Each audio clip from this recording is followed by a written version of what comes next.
Good day everyone, this is Charmar TV and sa video na ito ay ipepresent natin yung solutions to 2025 Sprix Math Challenge na ginanap sa buong NCR noong February 8, 2025. So this is for grade 10 students and in this video, i-discuss natin yung part 1 kung saan sasagutan natin yung item numbers from 1 to 10.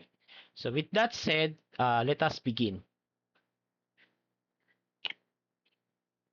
Number 1, if A is equal to 2 plus divided by 3 over 2 divided by 4 over 3 divided by and so on until 50 over 49 and B equals 2 times 3 over 2 times 4 over 3 times and so on until 50 over 49, what is the result when B is divided by A? So, for our suggested solution, kopyahin muna natin yung A at B. No? So, A equals 2 divided by 3 over 2 divided by 4 over 3. By following the pattern, the next fraction is 5 over 4 and so on until 50 over 49. So, isi-simplify natin muna yung value ng A. So, to simplify this, observe natin yung operation which is division. So what we have to do is palitan natin ng division to multiplication and then i-flip natin yung fraction. So ganun naman tayo pag nagdi-divide ng fraction 'di ba? So copy, change and flip. So i-flip natin itong fraction na to, magiging 2 over 3. Now we do the same thing for other fractions. So for this one divided by 4 over 3, so replace it with multiplication and then flip 3 over 4, then followed by this one times 4 over 5, just like this one, no, and then and so on until times flip this one 49 over 50.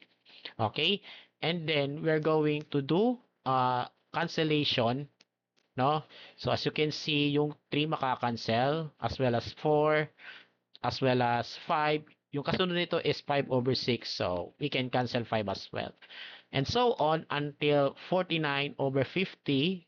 So yung fraction bago to is 48 over 49. So yung 49 makakancel. Okay, so ano ngayon ang natira? Bale, 2 times 2, no? 2 times 2 over 50. So, pwede pa natin makancel, so, yung 2 tsaka 50. So, magiging 1 and 25. So, that magiging, siya, 2 times 1 is 2 over 25. That's the value of A. Now, para naman sa B, we have 2 times 3 over 2 times 4 over 3 times and so on until 50 over 49. So, diretso multiply na natin, no? So, by doing the cancellation, so, yung 2 makakancel, 3 makakancel, yung 4 makakancel, no? Kasi yung kasunod nito is 5 over 4. So, 4 makakancel. And then for this one, 50 over 49, bale yung fraction bago to is 49 over 48. So, makakancel si 49. So, ang natira po dito ay 50. Kaya naman ang value ng B dito ay 50. Now, to answer the question, ang kukunin natin is yung value ng B divided by A. So, gawin na natin So, B over A, which is pares dito, B divided by A, is equal to 50 over 2 over 25. So again, i-divide natin yung 50 sa 2 over 25. So copy 50, change to multiplication, and then flip the fraction 25 over 2. Then cancel ulit, 50 at saka 2, magiging 25 to, tapos ito ay 1. So, ang natira na lang po ay 25 times 25 is equal to 625. So, this is the answer. Next, number 2. Let A is equal to 2022 and B equals 2 times 2022. Find the GCF of A and B. So, observe natin na yung value ng A ay 2022 at yung value naman ng B ay 2 times 2022. So, it is obvious na, di ba, yung 2022 appeared as both factors of A and B. Diba? Pare sila nag-appear as factors ng A and B. So, therefore, ang GCF of A and B ay 2022 indeed. So, ito po yung mismong sagot. Next, number 3. What is the sum of all real values of x which satisfy x raised to 2025 minus x raised to 2023 minus x raised to 2024 plus x raised to 2022 is equal to 0. So, let us find the solution of this equation. So, kopyahin muna natin yung equation. X raised to 2025 minus x raised to 2023 minus x raised to 2024 plus x raised to 2022 equals 0. So as you can see, all terms are all powers of x regardless on the sign. Okay? So, i-factor out natin yung GCF nila or common factor, no? So, ang common factor nila is the lowest power of x, which is ito, yung x raised to 2022. So, kaya naman, ilabas natin si x raised to 2022. Okay? So, bale, kukuha tayo ng 2022 factors of x from here. So, tatlo lang natitira. So, bale, x raised to 3 minus x raised to 2023. Kukuha tayo ng 2022 nun. So, isa lang ang natira. Bale, x. Minus x raised to 2024. Bale, kukuha tayo ng 2022 of those. So, dalawa na lang natitira. So, x squared. Plus yung x raised to 2022, kinuha natin lahat, nilabas lahat. So, wala nang natira. Bale, 1 na yon pag ganun. Okay? Equals 0. Now, what's next? Igugrupo natin yung terms. No? So, we can group like this.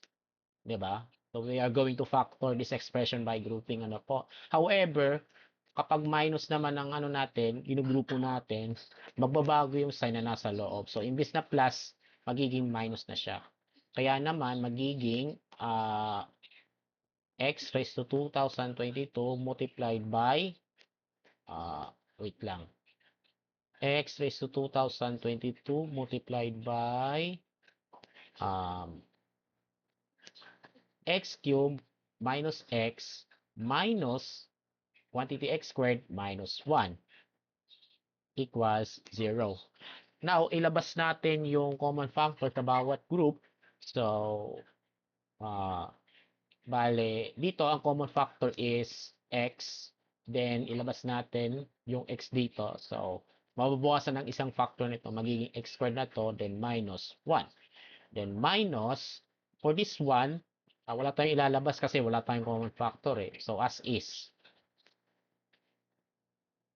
And then, ilabas natin yung common factors nila, which is x squared minus 1. So, let's do this. Ano po? So, x raised to 2022 times x squared minus 1 times x, ito po yon minus 1. So, may invisible 1 dito. Ano po? Then, equals 0. Okay? Ayan po. Now, let us equate each factor to 0 so that we have this. So, x raised to 2022 equals 0, x squared minus 1 equals 0, and x minus 1 equals 0. So, for this one, since 0 naman din ang value nito, bale, ang x po dito ay 0. Okay, because 0 raised to 2022 is indeed 0. Diba? And for this one, x squared minus 1 equals 0. So add 1 both sides. This will become x squared equals 1. Then kunin natin yung square root nito. Bale, x is equal to plus or minus 1. And then for this one, add 1 both sides. Para sa x minus 1 is equal to 0, magiging x is equal to 1. Kaya yung values ng x that satisfies this equation is, or are 0, positive 1, negative 1, tapos we already have 1 here. So, isang beses na lang natin isusulat yung 1. Okay? So, to answer the question, ang hinahanap dito is yung sum. Okay? Sum. So, i-add natin lahat sila. So, this will become 0 plus 1 plus negative 1 is equal to 0. And this is the answer. Number 4, the square of 999,999,999 is an 18-digit number.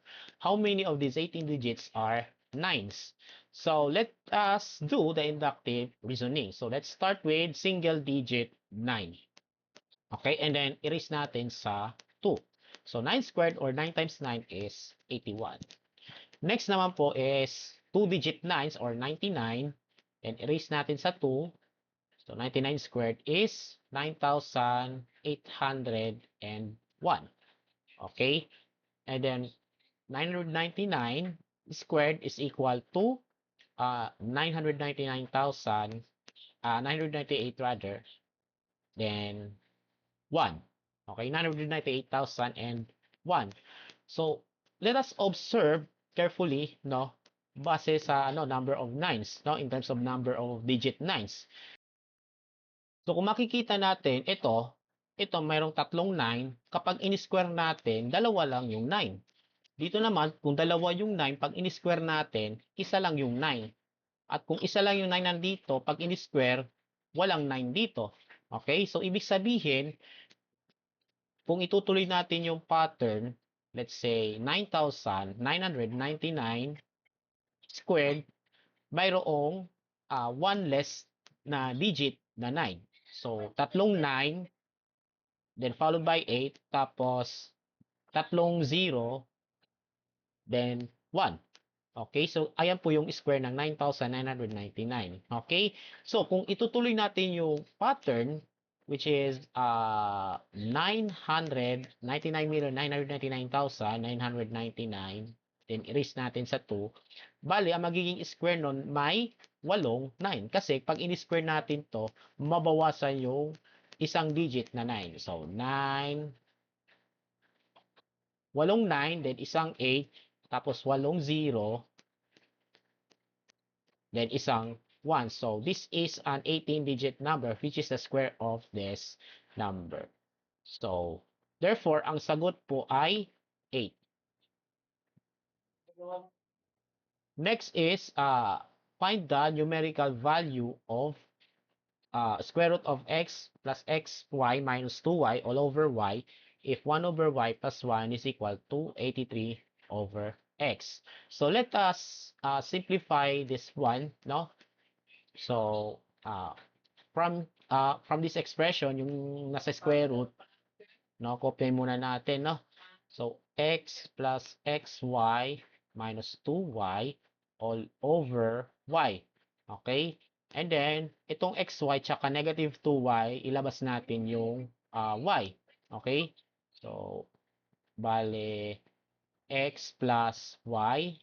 Then, matira na lang dito ay x minus 2. Ayan. All over y. Okay? Next, square root of, paghiwalay natin itong fraction na to into two fractions. Separate natin, ika nga. So, x over y plus y multiplied by x minus 2 all over y. Okay? Tapos, we can see that itong dalawang y sa numerator at sa denominator as a common factor, pwede natin makancel. Just like this. Okay? So, magiging ano siya, no? Square root of x over y plus x minus 2. Now, iset aside muna natin to and then galawin natin yung equation na 1 over y plus 1 is equal to 83 over x. So, let us multiply both sides by x. So, ayan. So that dito makakancel to. So, yeah. Ito, imumultiply natin sa 1 over y. So, x times 1 over y is x over y plus x times 1 is x equals, ito, cancel out yung x dito. So, 83 na lang siya. Now, pansinin natin, itong itong x plus y plus x over y plus x, no? Tsaka itong part na to ay parehas, no? Ito 'yon. So, ibig sabihin, since x over y plus x is equal to 83, ito, pwede nating palitan ng 83. Diba? So, continuing with the solution from here, ito, papalitan natin ng 83. So that we have square root of 83 minus 2. No? May minus 2 dito. Then, 83 minus 2 equals 81. Okay? And square root of 81 is equal to 9. Okay, so this is the answer. Next, number 6, factor completely. 1 plus x squared plus x cubed plus x to the 4th plus x to the 5th power. So let us copy first the expression. So 1 plus x squared, no? Plus x cubed plus x to the 4th plus x to the 5th power. So the first thing to do is igrupo natin so that mayroong tatlong term sa isang grupo. Just like this one. So, pwede namang 3 groups of 2 terms, pero mas mainam na 2 groups of 3 terms, just like this one. Okay? Ayan po. Ngayon, the next thing to do is, ipa-factor out natin yung common factor sa bawat group. So, for this one, wala tayong common factor, so we write this expression as is. 1 plus x squared. Plus, ito naman, ang common factor nito ay pinakamababang power sa kanila, which is x cube. So, ilabas natin si x cube, ano po? Tapos, bale, x cube kinuha na lahat, 1 na po, no? Kasi wala nang natira eh. Pag walang natira sa factors, 1 po. Plus, x to the 4th, kinuha yung tatlo dito. So, x to the 1st or x na lang. Plus, x to the 5th, kinuha yung tatlo. So, x squared. Okay? Ayan po. And as you can see, meron tayong common factors. We have 1 plus x squared, and so is this one. Okay? So, yun pang ilalabas natin as the common factor.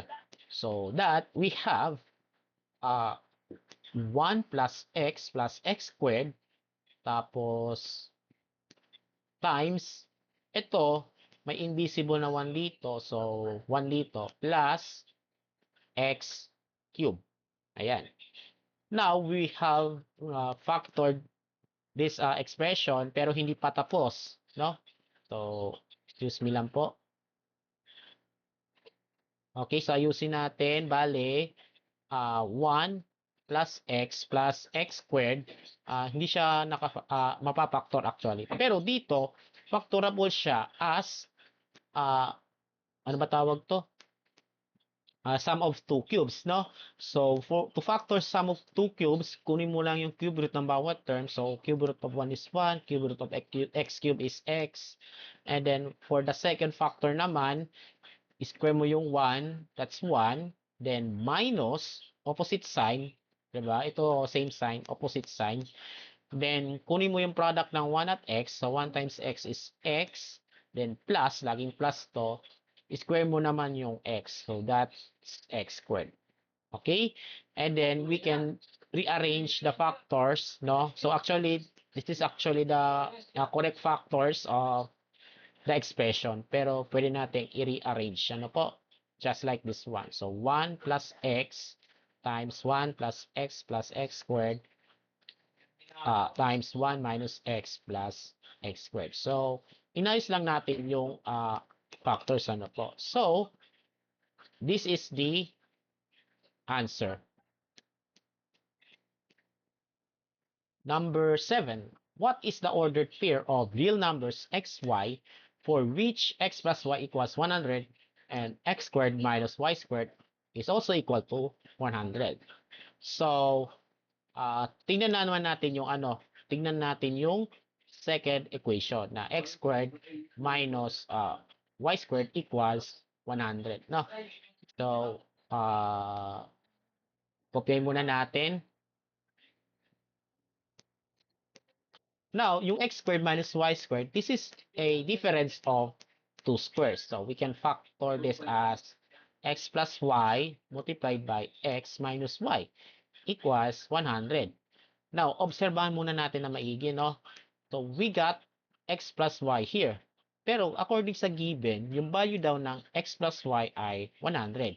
So, ibig sabihin, yung x plus y dito, so, itong part na to, pwede natin siyang palitan ng 100. Okay?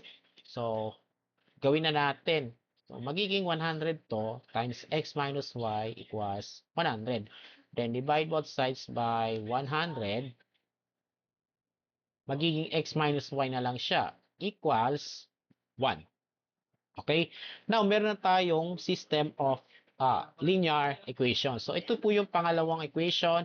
At yung unang equation ay yung given mismo na x plus y equals 100. So, we can solve for x and y. So, x plus y is equal to 100 and x minus y is equal to 1.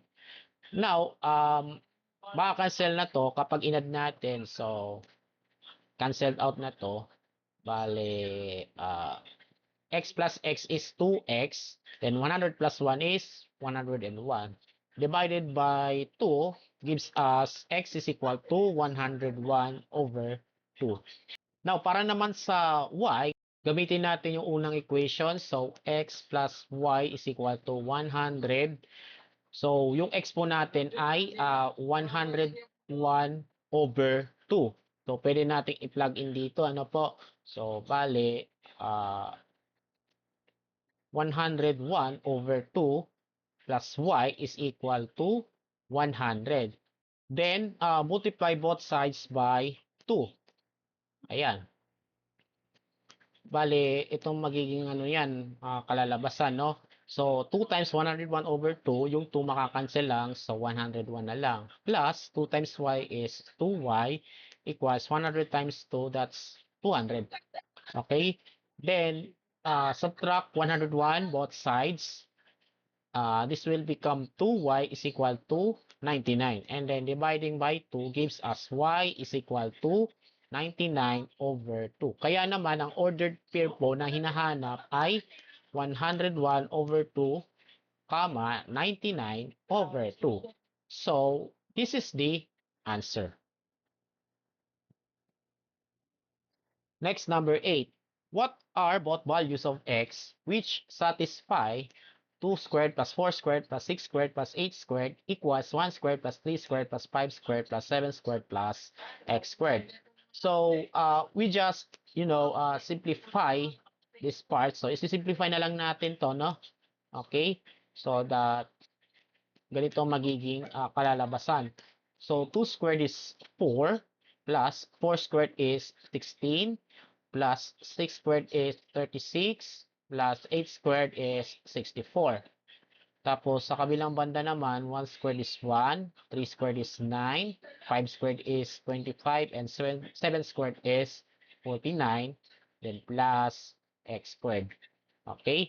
And then, i-add natin yung apat, no? So, 4 plus 16 is 20, plus 36 plus 64, 100, equals 1 plus 9 is 10, plus 25 plus 49 is 74, then plus x squared, and then for this one, 20 plus 100 is 120 equals 10 plus 74 is 84. Ayan. And then subtract 84 both sides to solve for x squared, no? Para maiwan si x squared. So magiging 120 minus 84 is 36. So ayan po yung x squared natin. Then, para makuha yung x, we just take the square root of both sides. Pero huwag pa rin kalilimutang maglagay ng positive or negative. So, kapag kukuha tayo ng square root both sides, do not forget the positive, negative symbol. Okay? So, this will become x equals positive or negative 6. So, ayan po yung sagot. Number 9. If alpha and beta are the roots of the quadratic equation 4x squared minus 6x plus 1 is equal to 0, find the value of alpha squared plus beta squared. So, i-recall po natin yung sum and product of roots of the quadratic equation. So, yung given roots daw ay alpha at saka beta. So, gagamitin natin to find the sum and product of them. Okay?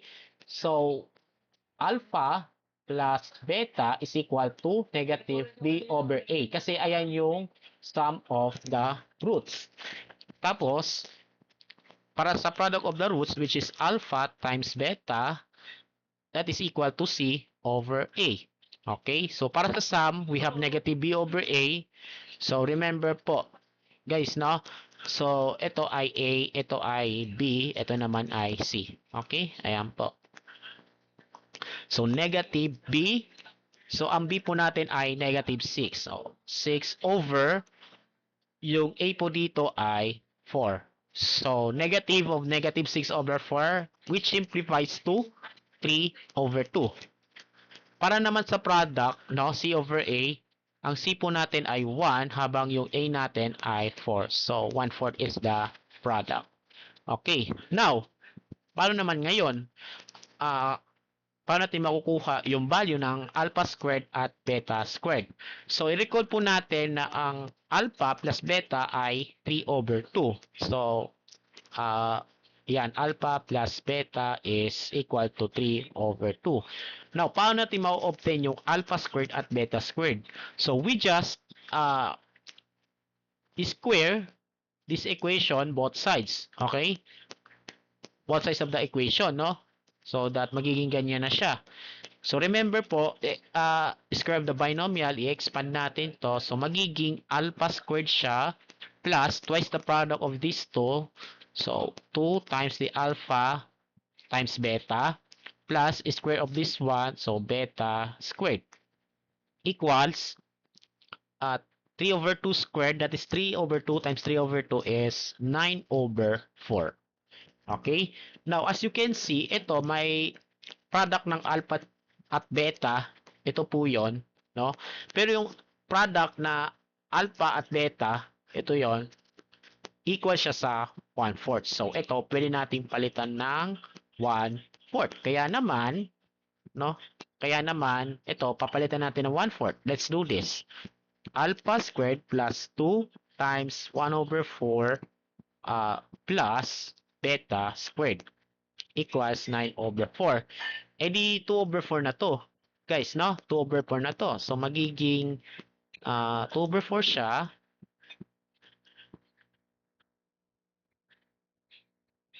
And then, subtract both sides by 2 over 4. So, which gives us, ito, 9 over 4 minus 2 over 4. Bale, ang value ng alpha squared plus beta squared is equal to 7 over 4. So, ayan po yung kasagutan. Okay? And then for the last one, for this part, number 10, let x be the smallest of 3 positive integers whose product is 720. What is the largest possible value of x? So, yung suggested solution po natin ay ganito. So, let us do trial and error method. So, pagpalagay natin yung 10 ay yung pinakamaliit na factor. So, we know that 720 is divisible or a multiple of 10. Okay? Or divisible by 10. Diba? 720 divided by 10 is 72. Yes. This is a factor of 10 or divisor. Now, kung ito'y pinakamaliit ay 10, no? Dapat yung dalawa pang factors ay mas malaki or equal sa 10. So, let us assume na yung dalawang factors ay parehong 10. So that meron tayong tatlong 10, ano po. Ngayon, kung i-multiply natin itong tatlong 10 together, magiging 1,000 na siya. Okay, which is greater than 720. So our assumption for this one is incorrect. Okay? Now, let us try to lower by 1 yung 10, magiging 9 na siya. So let's check kung multiple yung 20. Let's check kung divisible yung 720 sa 9. Yes, divisible siya sa 9 kasi 720 divided by 9 is 8. Now, assume natin na ito ay pinakamaliit na factor. Yung dalawang factors, using the same logic as this one, kung ito ay pinakamaliit, dapat yung dalawang factor ay larger or equal to 9. So, iset natin sa 9, iset natin sa 9, just like we did before. Ano po? So, 9 times 9 times 9 is 729, which is still greater than 720. So, once again, our assumption is not correct. So, let's try 8. So, we are sure that 720 is divisible by 8. Yes, divisible siya ng 8. So, let us set this factor, other factors to 8. Kung ito yung pinakamaliit. So, 8 times 8 times 8 is 512. So, this is lower than 720. So, 8 may be the smallest possible factor for this problem. So, kung 720 yung number at 8 yung pinakamaliit, bale 720 divided by 8 is 90, di ba? Yung 90, yung factors nun ay 9 at saka 10. Okay? So, yan po yung factors ng 720. So, 8 times 9 times 10 is equal to 720. So, this is possible. So, therefore, ang sagot po dito ay 8.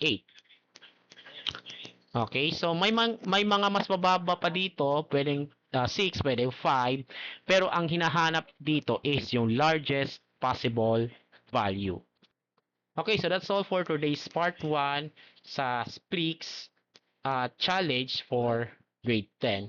So, abangan ninyo yung part 2 ng ating presentation. Okay, so do not forget to subscribe to my channel, and as always, have a great day to all.